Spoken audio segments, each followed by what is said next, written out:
Hello and welcome to episode 53 of Pixel Sift. Don't Will Smith switch the channel or whatever, because we'll have a swifty show in store for you today. I'm Gianni and I'm joined today by two Nintendo Switch supporters, Mitch and Scott. Hey. What do we have in store today, boys? Yeah, we'll be looking at the video game voice actors strike that's currently occurring in the US and worldwide. My name is Gustav Seymore. The studio is called Lost Goblin. It's been around for just over 3 years now. This is our first big game, and the game is Goblins of Elderstone. We're also having a chat to Gustav Seymore of Lost Goblin, as he very articulately put through there, and we'll be talking about their game Goblins of Elderstone. Our final topic for today, we'll be having a look at the freshly announced Nintendo Switch. That's what we've got. We've got more. It's all going to be all over the place. Right now, though, let's jump into our first topic. Pixel Sift. Pixel Sift. No, seriously, Pixel Sift. No, seriously. Pixel Sift. So the Screen Actors Guild of America, American Federation of Television, Radio Artists, SAG-AFTRA, have gone on strike. Say that 10 times quickly. Oh, man. I've been practicing and it just, No wonder it's a acronym. Yeah. That's all I can say. All right, so you may remember about a year ago we covered this extremely similar situation back in episode 3 of Pixel Sift. SAG-AFTRA believes It's actually not even an extremely similar situation. It's pretty much the same. It's still situation. going on. Basically, they started it back in episode 3, and it's kind of been ongoing until now, and they have actually set a strike date. We've actually been looking to cover it quite a few times over the year, but it hasn't really gained as much momentum as it has in the past 48 hours or week. So companies are still failing to compensate their voice talent appropriately, and as of the 21st of October, they've gone on strike. That's right, and there's some pretty high-profile names in there, names and probably voices, actually, that you would recognize. Some of the big people who have come out about and sort of stressed the reason why for this negotiation and the updates of contract is Jennifer Hale, who you will probably know from the Mass Effect series. She plays the female shepherd character. She also does a bunch of voices in Halo, and also Steve Bloom, who you would definitely recognize from a plethora of different games, Dawn of War 2. You'll know his voice when you hear it. Well, basically, they gave us a few reasons. They didn't give us a few reasons, but they've given a few reasons as to why this is a really important thing. Jennifer Hale was talking to NPR's All Tech Considered, and Steve Bloom was on their website. Let's have a listen to that one there. Actually, no, I haven't got it ready yet, so let's go for something else first. Yeah, so Jennifer Hale's one of the coolest people ever. But some of the companies also affected, not just people, Activision Publishing, Disney character voices, Electronic Arts Productions, Insomniac Games, Interactive Associates, Take-Two, WB Games. It's across the board. It's going to, There's definitely some big names and big high-profile companies in there. Let's have a listen to that now. I have friends who have had to have surgery because of the vocal stress they incurred in the session, and they've been out of work for months. We're asking for basic safety parameters around what we call vocal stress. Now, I've worked on about 400 video games in my career. In fact, I hold the Guinness World Record for working on more games than anyone. The reason I have to work on that many is because there is no secondary compensation in our contract. I've worked on games that have grossed in the billions, yet never received an extra dime on the back end. Man, that voice. So familiar. You know him from yeah. many, many different things. Steve Bloom there and Jennifer Hale at the top there. Secondary compensation that they're talking about there is basically bonuses and sort of ongoing royalties as part of being in a video game. It sort of does happen in film and TV. You can see some of the high-profile films where an actor, for example, will, if they... a movie is huge in DVD or huge and grosses massively, they get some sort of bonus and extra work as part of that. So. Even in cases in TV, syndication, Jerry Seinfeld apparently earns the majority of his money from the syndication of the show. Well, Jerry Seinfeld's slightly different because he was a producer on the show. Yeah. So, but it is sort of in essence the same sort of... he is still heavily a performer as well. Yeah, but you're thinking about this, right? You've got something which is obviously it's a very honed skill. It's not something that everyone can do. It's something that does have a lot of stress, and when your voice is your talent and it is your basically what you make your money off. They're talking about people who have vocal stress and all of that sort of stuff. That means all of your money stops as soon as you're not recording more voice parts.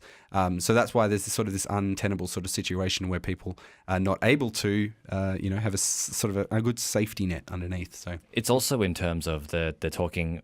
A lot of them now do their own motion capture, and that involves stunt work. It is stunt work, and video games is one of the only industries where a stunt coordinator isn't actually mandatory. Hired on set, yeah. Yeah. So every other form would have that. If you've seen some of the making of videos of things like any of the Naughty Dog games, basically the actors themselves who do the voices actually act out everything in a mocap suit. They're there doing everything. Like most of the animations will get tidied up in the end, but the character building and the acting is actually done in person. So, not having someone on set to kind of make sure that everything is safe and that people aren't getting injured or hurt, or they're not going to put strain on themselves and cause. There's a good example of a game trying to do a wire pull without a stunt coordinator, and they pulled it off, but the guy got hurt and was out of work for a long while apparently. There's a problem with the industry not taking this strike or the negotiation seriously. It's going to be going on for like 19 months.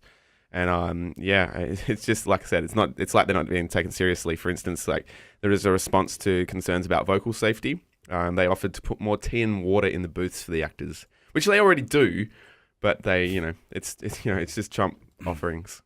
Yeah, well, I mean, think about people who have these damage to their throat. A cup of tea and a cup of water is not gonna. No, like it's not going to fix that. If you have been recording screams and yells for days at a time because you're doing a particularly action-intensive scene, that causes damage, and that's why people who work in these sort of things have to make sure that they. Also, like another thing that I read, which was pretty ridiculous for someone who's an actor, is they're not being told about the roles that they're going to have to play. That's right. There's all sorts of kind of moral and ethical problems that are kind of come there because there's sexual scenes, there's racial kind of slurs and stuff. Although I guess acting it out is not actually committing it, but still people are going to have problems with that. And also there's artistic compromises that you have to make, because the example that was given was the voice actor for the character Kellogg, who is one of the main sort of antagonists in Fallout 4. He didn't know that he was in Fallout 4 until the game came out. Yeah, see, that's silly. Like, there's no way you would, as any kind of actor in any other kind of medium, would you not be told what you're supposed to be playing? Also, it's the amount dropped on you. The amount of time commitment as well. They're just not told that either. And we've heard their voices. They're amazing. We don't possess that. It's not a normal thing. It's a talent. It's funny. I saw a lot of conversation online where people were saying that yes, so, a game is voice actors are important, but they're not more important than other aspects of the game. And they're like, oh, we can put any old person in. But I think the thing is, it's not really just as simple as that. Sure, some games would be fine without, a high-level professional voice actor, but not every game would be. Say a very story-rich game, something like your GTAs and all of these other games. Yeah, there's a reason why they games like that hire high-profile voice actors, or even high-profile celebrity, like people who just happen to have amazing voices. Yeah. The other big factor to this as well is that because there is, such a strain and a requirement for a certain number of people, it actually doesn't let anyone else get into the industry as well. So one of the other complaints you often hear people say is that, Steve Bloomer does every voice in every game, or, there'd be the repeated people, Jennifer Hale does a lot of voices. And that's the reason why, is because it is very stressful and it is very taxing, and there is an ability for other people to kind of have that nice sort of safety net in order to make this a living and, people to take a bit of a risk and try to get into the industry. I love sound. I love the audio side of things always. I think that's the main factor in games' ability to, continue immersion. And vocals and dialogue are just as key players as music and scores. Exactly right. They bring these characters to life, and I think someone needs to speak for them now. I'd bloody hate to hear my voice on a character on any game. It would just bring me out of it. Or not mine, but my caliber of voice. It's just like, too nasally. Get out. Stick to the music, Scott. Yeah, that's Stick to that. Well, it's the thing is, we're bringing up the value of games as an artistic measure in society. Yeah. And surely then we could be able to bring every aspect of that in there. You know, we talk about them as being able to do these great things and explore great themes. And let's say that the people who create these voices and voice actors in these things are also in the same way artists as they would be in any other industry. Well said. Let's jump into our interview with Gustav. You're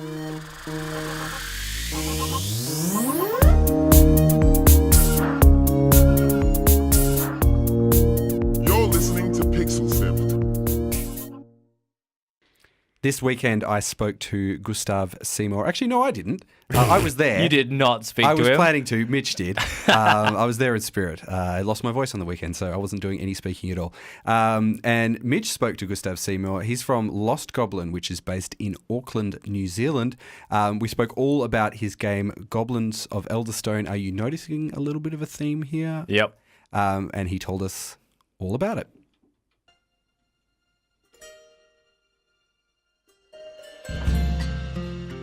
It's a goblin tribe simulator.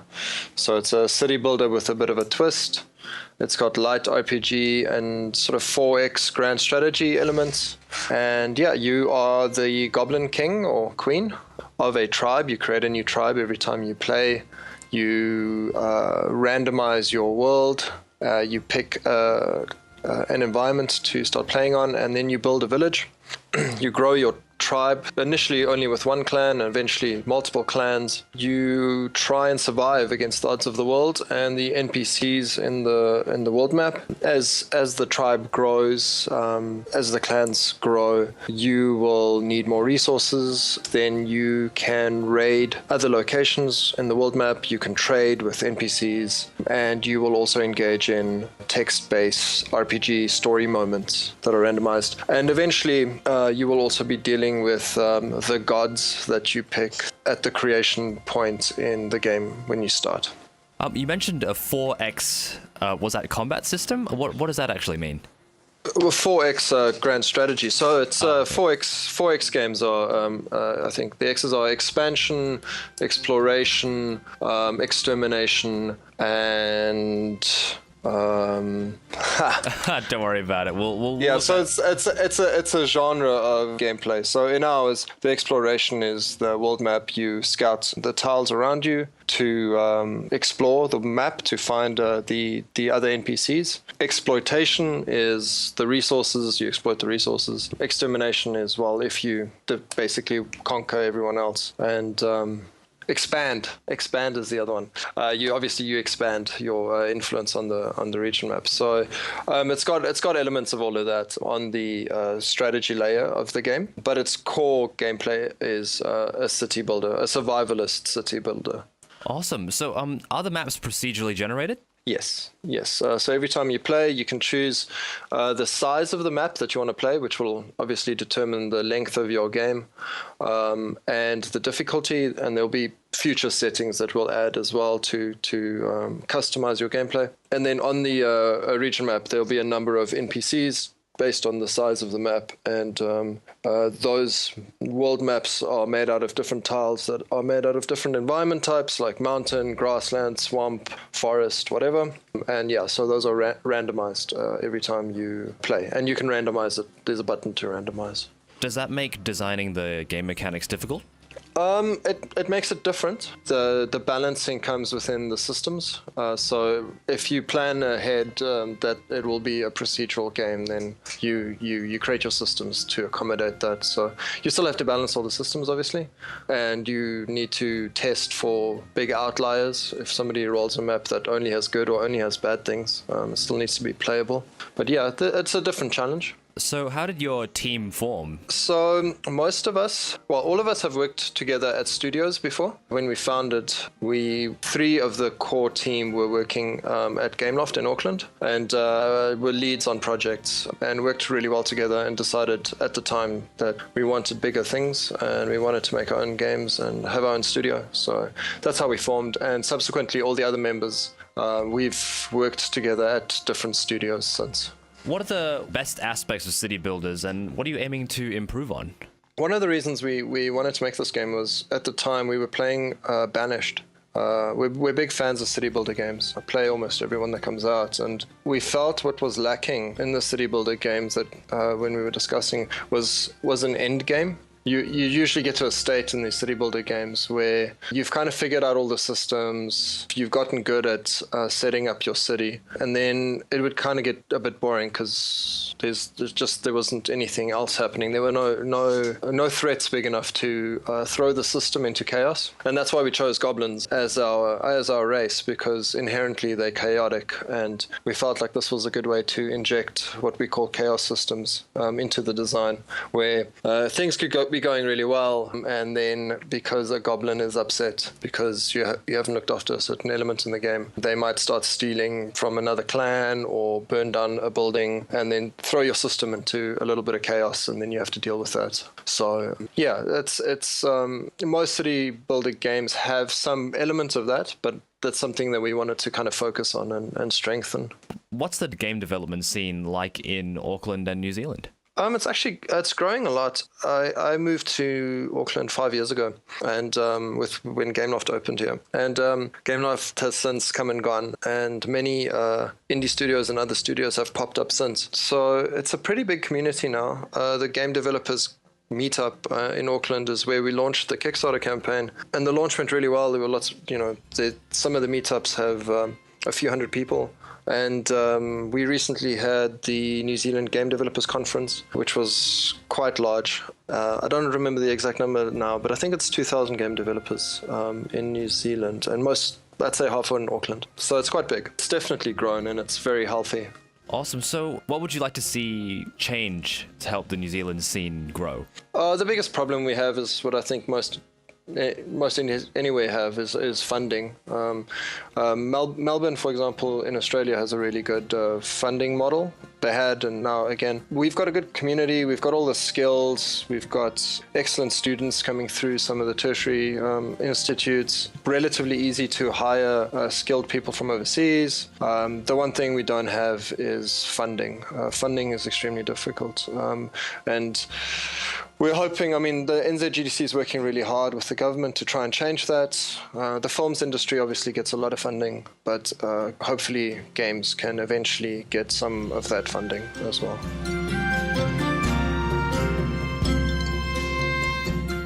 All right, let's talk about your Kickstarter now. So was the game going to happen with or without the Kickstarter? Was it necessary? Was it vital? Yeah, so we've been working on the game about 18 months. Now, 6 months was prototyping and design and early stage, and then we had funding from a company, so invested into the game. And once we got past the prototyping stage, and that allowed us to work full time for about 10 months, a little bit less, 9 months. We worked full time. That got us to this stage, so that we could launch the Kickstarter. I think we feel like it's at a stage where we can show people and have a Kickstarter so that we can deliver an alpha afterwards for people to play the game. If the Kickstarter, it looks like it's going to be successful. We're 86% or something now. But if it wasn't, and if we weren't going to do it, I think it would have taken a very long time for us to actually finish the game in a high quality kind of way. So the objective is for us to go back to working full time on the game, and hence the necessity for the Kickstarter. Looking back at the creative process, the art style is very colorful. Goblins are often portrayed as like dark or scary or like really almost cannon fodder in almost every other video game in existence. What made you move away from this? Well, that's what you said is actually one of the reasons. I love goblins. I used to, when I still do, build Magic the Gathering decks of goblin flunkies and goblin decks. I play goblins in Warhammer. I'm a big fan of them, like in all their different styles and variations.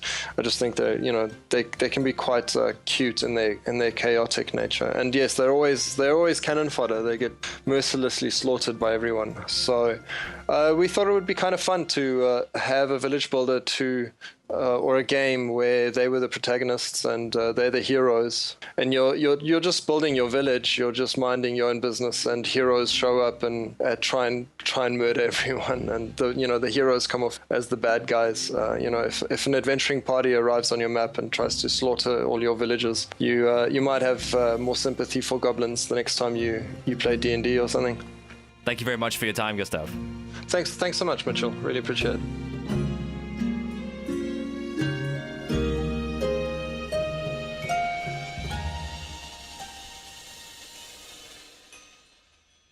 Gustav Seymore of Lost Goblin. They're based in Auckland. You can find Goblins of Elderstone on Kickstarter right now. If you go onto the internet, you'll be able to find them. You can back them. If you're heading to PAXAUS next weekend, as we are, you can go and check them out there as well. They're one of the selected games for the Australian Indie Showcase. They will be at stand 35 exactly. If you are in the idea of getting sit there with your map, and getting your map ready. out. But also on top of Kickstarter, if you want to find them online, Steam Greenlight as well. They're at Lost Goblin on Twitter. They've got Facebook. They've got their own website. They're on Unreal Forums. They've got their own subreddit. Basically, they're just all over Google. Google it. Exactly right. Let's jump into the next one. Pixel Sieve! It's not Pixel Sieve. It's Pixel Sift. Pixel Sieve! So by now you've most likely seen the awesome video of Nintendo's new flagship device, the Nintendo Switch. While there's still a heap we don't know about it, there is also a bunch we do. We're all a little excited, as we've noticed many others are, and as such, our final topic for today, episode 53, will be opening up on all the details we know so far. First off, initial thoughts, people? Okay, so Can you connect two of them together? Oh, we don't. Well, As in two of the screens together? Because I assume one side's male and one side's female, right? they what? Because, Well, as in the connector pins on either side. They can't. From what I understand, you're talking about the mobile bit. Yeah, I'm there's talking not about going the to mobile be bit. no connections Yeah. whatsoever. wait. So I understand. Okay, so No, well- these little things on the side which are called Joy-Cons, and you're saying Yeah. take off the Joy-Cons and put jam them two of them together. No. Because I that's- assume the Joy-Cons can connect together themselves, right?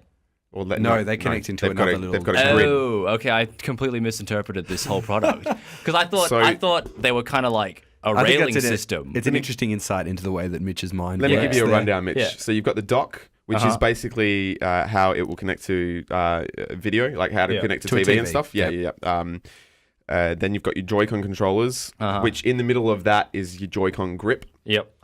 So you can take and it's a little bit it's a bit not understood what exactly will come in the base kind of kit.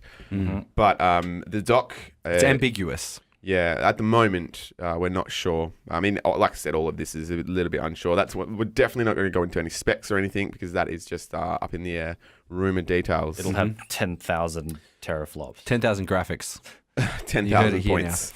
So it's going to be out sometime in March next year. Yep. It's still a bit loose. They're not going to confirm the price until January at the earliest. It's really interesting because I feel like, and tell me if this is your experience, it seemed like we were waiting a very long time for the Nintendo NX, and I think a lot of people were very keen to get away from the Wii U. They said, shelve it, put it away, we don't want to know about it anymore.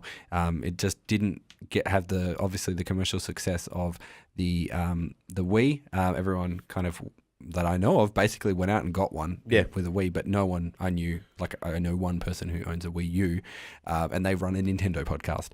So, that's basically about it. So it seems like it was no noise, and then all of a sudden we got all of this information, and we're waiting until next Christmas. It's coming out in March. So it seems like no news was good news because they finished the console basically. Well, there's a few things we know. There's a few things that are very likely anyway. There's likely it's going to be touch. And if it is touch, it's also likely that it's going to have a stylus, much like the last slew of Nintendo devices, I guess. Backwards compatibility. I don't know about that. I don't know about the stylus. Yeah, neither do I. I wonder if it will. It's just because Would it be like a special Nintendo stylus, or will it just be like something that you can just... It could be the same as the one for the Wii. See, a lot of people Or the one speaking for about the Wii U, sorry. DS. Speaking about the touch, I think there's an interesting thing that they've done with that. Is they haven't emphasized the touch features in the console. The Wii U gamepad had touch built into it. I think it was, it's all multi-touchy sort of stuff. But they haven't emphasized this because if you look at the actual console itself, it does actually look like almost like an Android tablet style sort of tablet. And I think what they were trying to do is differentiate themselves from being another tablet to consumers out there versus an actual console, which is something different. But looking at it, it seems like thicker than this laptop almost when it's closed. So like, how is that going to feel? Like, how is that going to be like in iPad territory? Because that's just What do like you mean three thicker? times. It's three just times the size it's just of a it. tablet. Like it's just Yeah. a regular kind of size, small, like an iPad Mini or something like that. It seemed a lot bigger than that though. Really, I didn't kind of look at it too much, but it didn't seem like it was going to be that thick. I could be wrong, and because you are right, like it could be thick enough because it's got controllers on the side, and it needs to have the attachments for that, so it's got to be not too thin, otherwise it's going to be flimsy and cheap. Yeah, we'll see. More, Another really interesting thing about this, especially in the way that we've seen this promotional trailer that's come out, is the way that they've positioned the console. You can look at the type of people who are actually in the basically in the clip, and they are mostly sort of like 20-somethings who don't look like gaming is their main thing. They're just kind of doing gaming as an aside. Maybe they're waiting for a plane. Maybe they're playing some basketball and they're like, let's play as our favorite basketball team here. Or maybe we are, having a rooftop party and we're going to come bring my console over to... yeah. Damn it. Karen has got a Damn it, name. Karen. Yeah, Karen always bringing a Nintendo thing to the There's some party. great We actually memes. just want to have, get on... There's some good memes flying around. Get good memeing. So my one concern here, and this is a pro and or con, and why it's got so many people excited about it, that generally aren't really into gaming as much as say the rest of us, but they probably were back in the Nintendo days and whatever, and this is kind of going to bring them back. It's like it's a combination of everything that Nintendo does well. I feel their handheld stuff, the accessibility of the games and whatever. Only problem I have here is it could kill their current handheld market, basically. Throwing all their eggs in one basket. I think the handheld's gone. Yeah. To be honest, I think it's going to start, unless there's something really significantly different, but I think this is basically the end of it, and this is going to be a hybrid console. But on your point of saying that I think it's going to be really good for people who maybe played in the SNES or the 64 era, who have fond memories of Mario Kart, all we need to do is look at Pokemon Go. Because that was huge, and that really did that exact thing that I think Nintendo is positioning this for, in that they're aiming for a market of people who have a nostalgia for gaming, who probably have busy lives, are doing other bits and pieces, who want to jump in, play a fun game at something that is kind of, cool and fun. And it's not gaming per se, it's kind of just like, we're going to play some Mario Kart. Well, I did have a small chat to someone on instant message about the Switch, and I said, hey, are you excited? And he mentioned if there aren't X title and X title, both of which are classic Nintendo titles, he's not interested. And I thought, well, that's interesting because he's a very dedicated Nintendo fan and he's a very big gamer, but Nintendo is pretty much where he's at and he loves it. But if that level of fan is not going to expect or want innovation for Nintendo, how can Nintendo really, I guess, service anyone at that point? Look, if one thing that Nintendo does, it's that they definitely bring their major franchises across to every console in different iterations. So I think your friend have any has worry about that. No worries. I mean, I already know that. Unless they're asking for something like Kid Icarus, which maybe, I don't know, will get a rerun on the new console. But yeah, your Metroids are going to be there. I'm just concerned about the company as a whole if they don't like it. I think the only new IP that I can remember of recent times is Splatoon. Yeah, well, and they made a big... And please correct me if I'm wrong in the chat, because I'm not heavy on Nintendo knowledge. Yeah, and I think that is one of the big ones, and they made a big emphasis of that in the actual thing, and positioning it as an esports device as well. Yeah, I really liked Splatoon. Yeah. And we've basically run out of time, but one more thing just before we say is I am very excited for the possibility of a console home version of Pokemon, something they haven't talked about for a long time. Yeah. Maybe they'll just disable seems the dock. a little outside the philosophy of Pokemon in general, though, because I think... Yeah, maybe you're not going to be able to plug it back in. There's like, no, yeah, play it with your friends in the park. Well, anyway, we're going to have to wait until January 12th, I believe, for this Nintendo Switch presentation, and that'll be where all the media get invited for the proper unveil. That's right. Are we going to get invited? Probably not, but Johnny, get us an Might be invite. able to put I'll our pull press some passes strings. in. We'll see how we go. They're going to be over at PAX, so Get maybe some we can flights just, comped. Yeah. you know. That's all we got time for today, guys. Thank you very much for joining us for an episode of Pixel Sift. We're not having one next week because we are going to be over at PAX Australia in Melbourne, and we'll have heaps of other bits and pieces though. So keep an eye on our social media because we're going to be putting videos and Lots of little interviews packages and stuff. all of that sort of stuff, and in the coming months and I might tweet once or weeks. twice. Mitch might even tweet. We'll have heaps of stuff there, so get on that. Scott. Yes, you can find us You at said Facebook. Scott and looked at me. What's up with that, I'm dude? throwing it around, mixing it up. Find us at First, Facebook. you thought you interviewed. Come on, and you let me do the didn't. social medias. How else are people going to find us? Yeah. Facebook.com/PixelSift, Twitter.com/PixelSift, Twitch.tv/PixelSift, and YouTube.com/PixelSiftAU. And people aren't going to be looking at our new episodes because they're going to be getting excited about all the new stuff coming out of PAX, Mitch. But once they've finished all that, they're going to go back to our old episodes, aren't they? And where are they going to find them? So you can find the old episodes on our website. You can also subscribe to our podcast on iTunes, Pocket Casts, and pretty much every other good iTunes Podcast platform. That's But right. where will most of our PAX content be, Johnny? It'll be on social media, Facebook Yep. and Twitter. That's where most of it will YouTube? be. Yep. A little bit of YouTube as well. Nice. A little bit. So there we go. All right, thanks, guys. We will see you maybe in Melbourne if you're there. Hope so. Come say hi.